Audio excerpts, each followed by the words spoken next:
हड्डी कहते हैं फैट को, चर्बी जो होती है, एडिपोज टिश्यूज फैट टिश्यूज होते हैं और उनको हम कहते हैं फुल ऑफ फैट ये होता है। जो वर्ड ओस है इसका मतलब है भरा होना, किसी चीज़ का भरा होना। अगर किसी भी वर्ड के बाद जैसे अब्डोमिन ओस लगा दें तो इसका मतलब पेट का भरा होना, इससे कोई भी चीज़ हो सकती है। एंटर कहते हैं फ्रंट को। यहाँ पर जो मैंने दी है कंबाइनिंग फॉर्म, ये सारी की सारी आपकी जो इस तरह कंबाइनिंग फॉर्म है ये पोजीशन के हवाले से, जैसे सर्वाइकल है वो कौन सा एरिया होगा, कॉन्ड्रम कौन सा है, तो ये एंटर कहते हैं फ्रंट को। ये हमारा जो फ्रंट एरिया है इसको हम एंटर कहते हैं। Enter anterior pertaining to front से होता है। IOR जो जब किसी भी वर्ड के एंड पे लग जाएगा वो पर्टेन करता है पहले लफ्ज़ को, उसको जस्ट यही करता है कि उसका मीनिंग चेंज कर देता है, ठीक है। और इसका कोई चीज़ नहीं है। बॉल कहते हैं किसी भी चीज़ का सांस थ्रो फेंकना या किसी चीज़ का बिल्ड होना।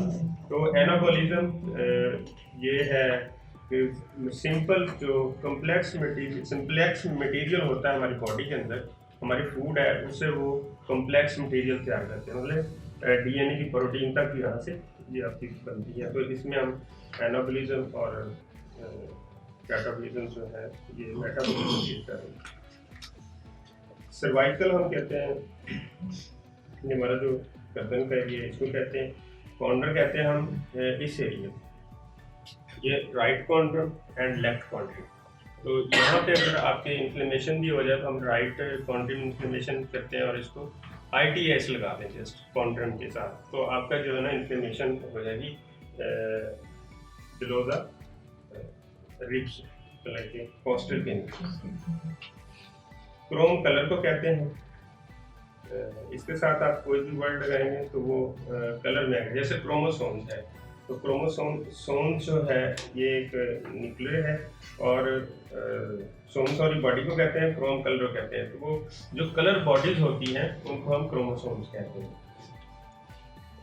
ऑक्सीजन है, इसी तरह ये 37 के 7 वर्ड आप खुद भी इसको स्टडी कर लें। तो इसके बाद है प्रीफिक्सेस में जो वर्ड जो है प्रीफिक्सेस होता है वो लफ्ज़ जो हम शुरू में लगाते हैं और फिक्सेस होता है जो हमने वर्ड के आखिर में लगाना होता है। ये स्टार्टिंग वर्ड होते हैं, इसमें एना है, एना आपको कहते हैं जैसे एनाबॉलिज्म, ठीक है।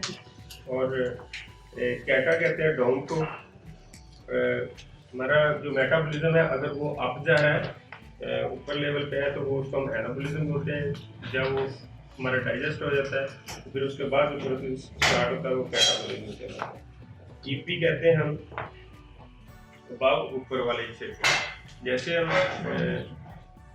ये हमारा जब हम इस चीज़ को इंटरप्रेट करेंगे तो हमारा ये जो रिब्स हैं ये वाला कॉन्ड्रम का एरिया, ये रिब्स के बिल्कुल नीचे जो है ये हमारा EP कहलाता है।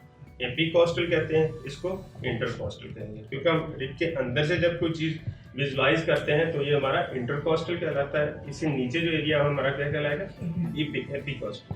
तो हमारा एपीकोस्टल जो है वो एपी को नीचे वाले हिस्से को कहते हैं। हाइपो कम को कहते हैं, हाइपर ज़्यादा कहते हैं। इंटर बिटवीन, जैसे मैंने आपको बताया कि इंटरकोस्टल, तो अगर हमारी ये रिब्स के अंदर तो इंटरकोस्टल है किसी चीज़ के अंदर देखना। मेटा चेंज, और इसके बाद ये सुफिक्सेस दिए हैं इंट्रोड्यूस के लिए न्यू जो आए थे, ये नई टर्म्स आई हैं सुफिक्सेस की, कुछ EAL ये भी पर्टेनिंग टू है। और इसकी जो आगे वजाहत है वो नेक्स्ट लेक्चर में मैं आप लोगों के साथ करूँगा, इसको अपने नेक्स्ट पढ़ लें। इसके बाद जी एक्ोनाइट, ये थोड़ा सा मैं आपको ठीक से बता दूँ कि हमने अकेडमी के अंदर कुछ रिसर्चेस शुरू की हैं जो सिर्फ लैब के हवाले से और होम्योपैथी को एक साइंस साबित करने के लिए कुछ मेडिसिन पे काम किया जा रहा है। तो उसमें मैंने कुछ मेडिसिन पे किया है। तो उसकी फर्स्ट मेडिसिन जो है वो आज एक्ोनाइट को हम स्टडी करेंगे। तो एक्ोनाइट जो है उसको जो हमारी बॉडी के अंदर होम्योस्टेसिस होता है हमारी बॉडी के अंदर, रबत जो है ऑर्गन का आपस में, उस रबत के साथ जो हमारी वहाँ पे जो रबत टूटता है, वहाँ पर जो इन्फ्लेमेशन आती है, तो वहाँ पे जो होम्योस्टेसिस में जो प्रॉब्लम्स आएंगे, उस प्रॉब्लम को हमारी जो पहली मेडिसिन है वो एक्वन है।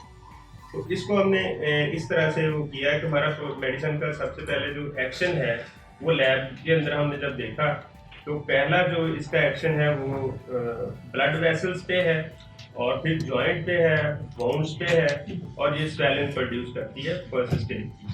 तो अगर हम मटीरिया मेडिका में चले जाएं, तो इसको अगर हम स्टडी करें, नंबर 1 है it is the remedy in inflammation and inflammatory fever. तो ये हम इन्फ्लेमेशन और इन्फ्लेमेटरी फीवर में सारे साथी यूज़ करते हैं, आपको भी पता है। लेकिन नेक्स्ट जो आगे इसकी स्टेज दूसरी शुरू होती है वो serious membrane and muscular tissue come under its sphere of action.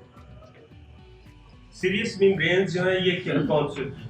Serious membrane वो वाली मेम्ब्रेन जो जैसे हमारी पेरिकॉर्डियम है, पेरिटोनियम है, हमारी मेनिंजाइटिस है, ये जितनी भी लेयर, फर्स्ट लेयर है हमारे ऑर्गन के ऊपर, एक्ोनाइट का स्फीयर ऑफ एक्शन सबसे पहले उस पे।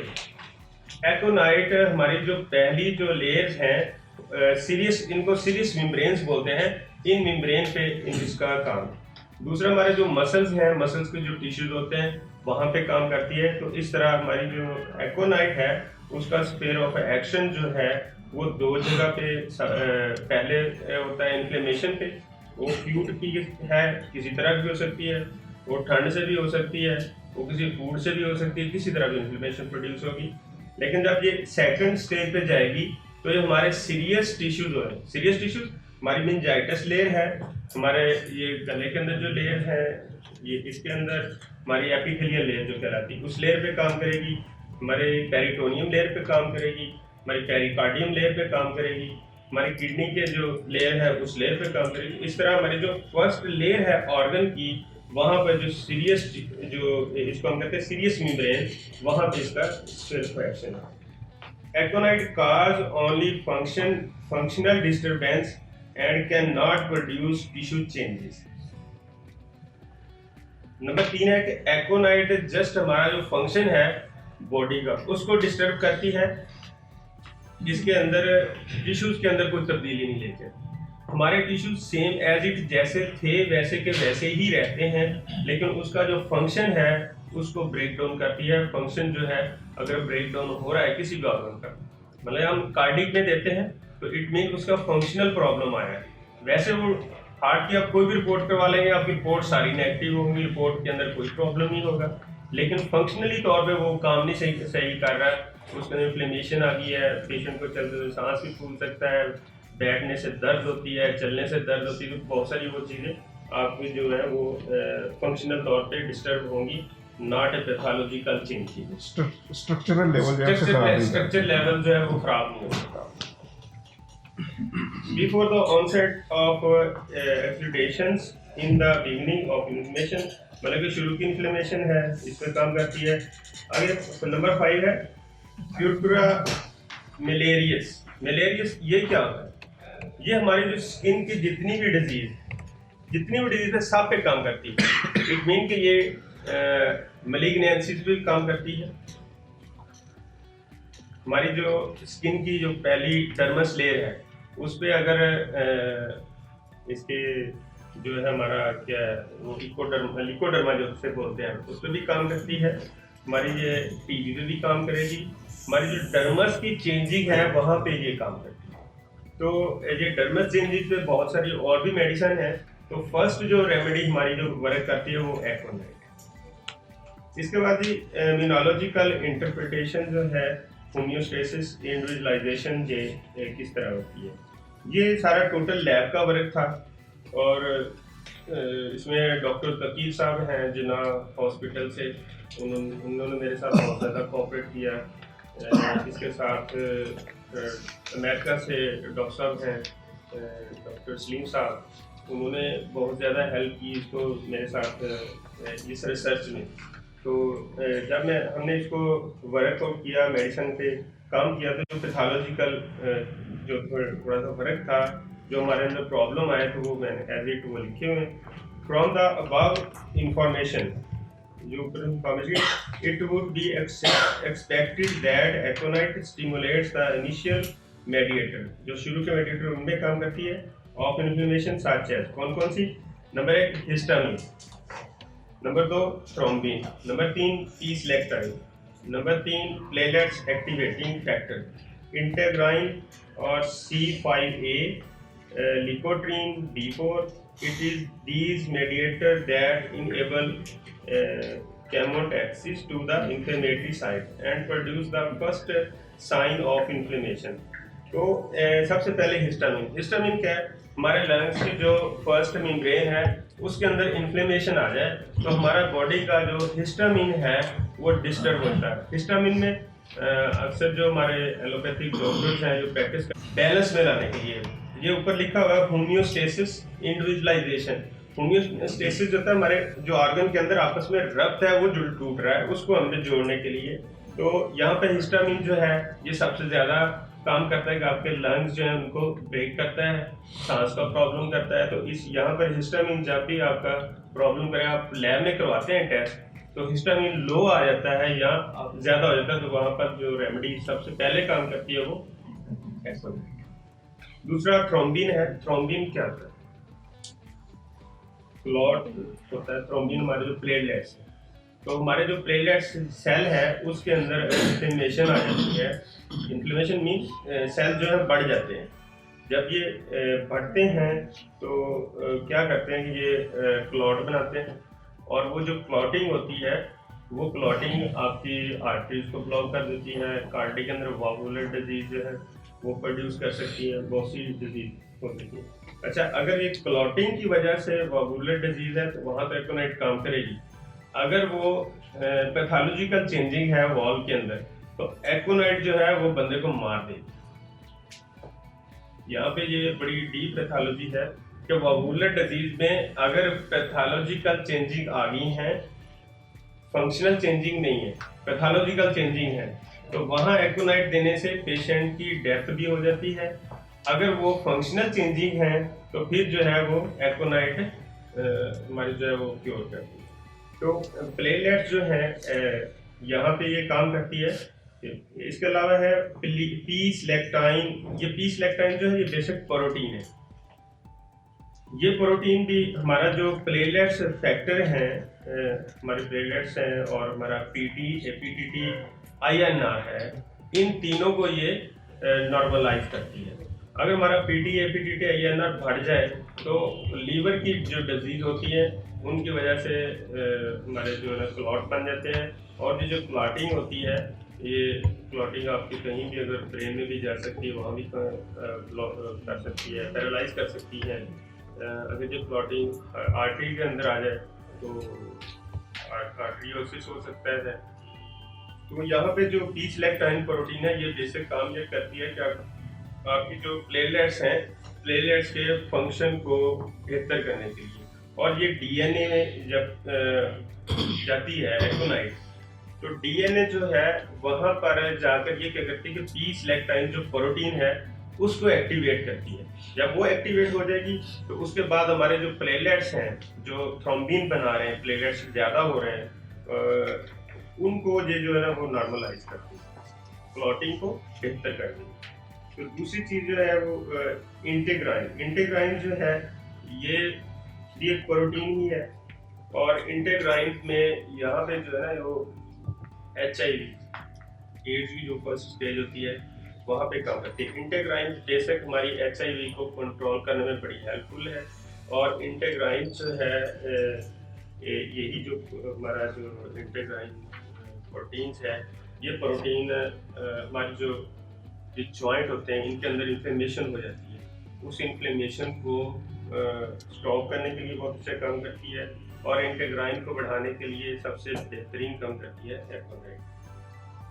C5a जो है और लिकोट्राइन D4, ये भी हमारे इम्यूनोलॉजिकल, हमारी इम्यूनिटी जो है उसको प्रोड्यूस करने के लिए, बूस्ट करने के लिए होती है।